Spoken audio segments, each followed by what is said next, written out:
السلام علیکم۔ تمہاری زندگی کا اگلا باب دیکھنا کتنا حیرت انگیز ہونے والا ہے۔ تم بس اپنے رب پر اس کے مقرر ہوئے وقت کا انتظار کرو۔ ہو سکتا ہے تمہیں اللہ کی محبت کے لیے ٹوٹنا پڑے، ہو سکتا ہے تمہارا ٹوٹنا ہی تمہیں تمہاری من پسند چیز تک لے جائے۔ جب تم اپنے ناممکن حالات میں بھی اللہ کا ڈر نہیں چھوڑتے، تب وہ تمہیں اپنے معجزات سے نوازتا ہے۔ اب اللہ تمہارے لیے کن لکھ رہا ہے، اب تمہیں تمہارے صبر کا انعام ملے گا۔ صبر تب تک کریں جب تک معجزات نہیں ہوتے۔ جو خالق کائنات سے تعلق مضبوط کر لے، اس کے لیے مخلوق کی بے روحی معنی نہیں رکھتی۔ ایک امید ہے دعا سن لی جائے گی، ایک آس ہے اب کن کہہ دیا جائے گا۔ میں کیوں ہوں مایوس؟ میرے پاس وہ خدا ہے جس کے اشارے پر پہاڑ پگھل سکتا ہے، موم پتھر بن سکتا ہے۔ وہ تمہیں بے چینیوں کے وقت سے گزار کر سکون بھرا لمحہ دینا چاہ رہا ہے۔ وہ جانتا ہے اس کا بندہ کب سے جھولی پھیلائے بیٹھا ہوا ہے۔ وہ جانتا ہے اس کا بندہ مسکراہٹ میں اذیت چھپائے بیٹھا ہے۔ فکر مت کرو، اللہ نے تمہارے لیے ایسے معجزے تیار کر رکھے ہیں جن کے ہوتے ہوئے تم اللہ سے محبت کرنے لگو گے۔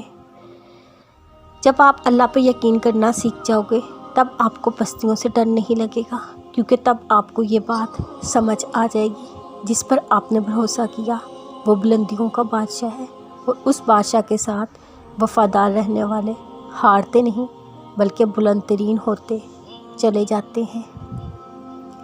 تم مقدر کے پیچھے مت بھاگو، بلکہ مقدر لکھنے والے کو منا لو، پھر دیکھو تمہاری زندگی میں معجزے کیسے ہوتے ہیں۔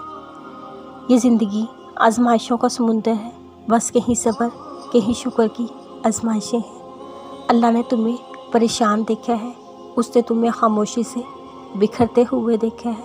تمہارے آنسو تمہارے درد سے واقف ہے۔ میرے رب نے تمہیں کمزور پڑتے، تمہارے دل کو ٹوٹتے، تمہارے ذہن کی نسوں کو پھٹتے ہوئے دیکھا ہے۔ آج ہمت کرو، وہ باتیں سن کر جو تمہاری تکلیف کا باعث ہے۔ جلد سب کچھ ٹھیک ہوگا، صبر کرو۔